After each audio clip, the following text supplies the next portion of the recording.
was a layout that tries to match that John Romita style, which is a more simplistic line-based thing that allows the colors a little bit of area to flow into.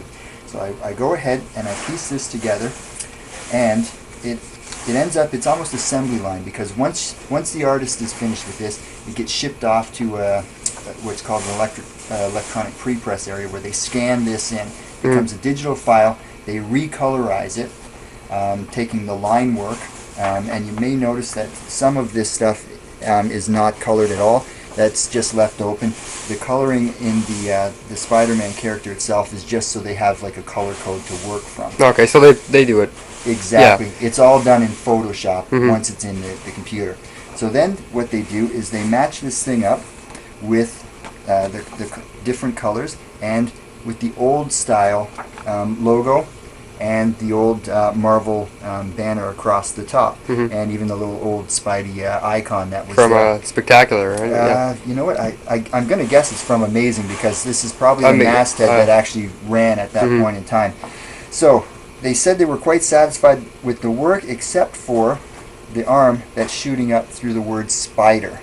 They said, we don't mind if it goes through man, but we want to make sure that people know it's Spider-Man. Yeah, because we got a friggin' huge picture of it, but oh god, who could it be? Maybe someone out there in the free world is unaware that this is the Spider-Man character. Yeah. Which takes me back to the original drawing. Now I have to get back in there and move the arm. So with a piece of vellum paper, I get back in there and I have to match it exactly, because I really don't feel like redrawing all of those buildings, right? So I've gone ahead and I've done that exact same pose, similar to a way that an animator might do it. They're actually doing it with overlays. So if we set this thing up, it's exactly the same drawing, except the arm is now moved over, and the final version ends up having Spider-Man with his arm going through man instead of spider. So that's the difference, and you know, it ends up being a huge task and a huge chore to do it. Yeah. But considering, you know, they pay pretty well, and I'm all about the long green, baby. Oh yeah, yeah. And then this is the final proof, roughly the printed size.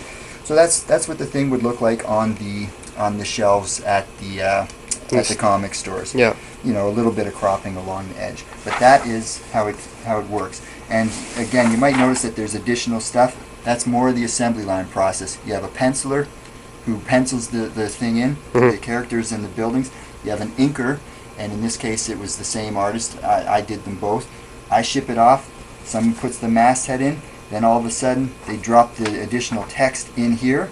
A letterer does that, and then it goes to a colorist. What is that there? It's the featuring the fantastic secret of Dr. Octopus. Yeah, which we haven't learned like 8 times. Yeah, so it's a new fantastic secret. Well, we've had spectacular secrets, we've had amazing secrets, we've had outrageous secrets. I don't know that we've ever had a fantastic secret of Dr. Octopus before. Now we're going to, so there it is. So that's so 4th one. That is the final run of getting those done. And as fast as I can get something like that done, that probably takes me about 2 days to start and finish, because you have to get back and try to look at the style of the artist that you're trying to do. Like, for example, the Captain America one that I'm working on next, they want it done in the Jack Kirby style. So you go back and you spend a little bit of time, a couple hours sketching out to try to get that Jack Kirby feel. Because all of a sudden, what you just did for Spider-Man, that's not your style anyway. Yeah. You're now doing it in someone else's style. And not only that, but you're working on Mick and Me on Saturday afternoon, so you Precisely. gotta get that in there somewhere as well. Yeah, so I'm doing Mick and Me, which is a daily strip, which runs in about 40 newspapers across North America. Saturday Afternoon, which is also a daily strip, running in roughly the same number of papers. So after a regular day of work, I'm doing 3 hours a day on each one of those strips, so it's an additional 6 hours of work.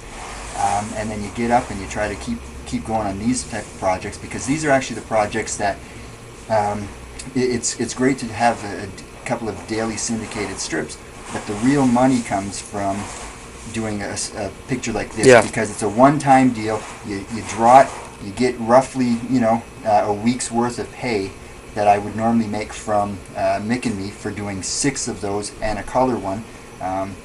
So the amount of hours that you're working to put out those strips doesn't compare with this at all. This is done in a fraction of the time. The money's the same. And if they use this cover on T-shirts, on lunch pails, whatever, I get a commission on that. Nice. So one drawing can make you a lot of money. The artwork also reverts to me after 6 months, so I could go and sell it on eBay or something. So I get paid twice to end up doing that. Cool. Yeah.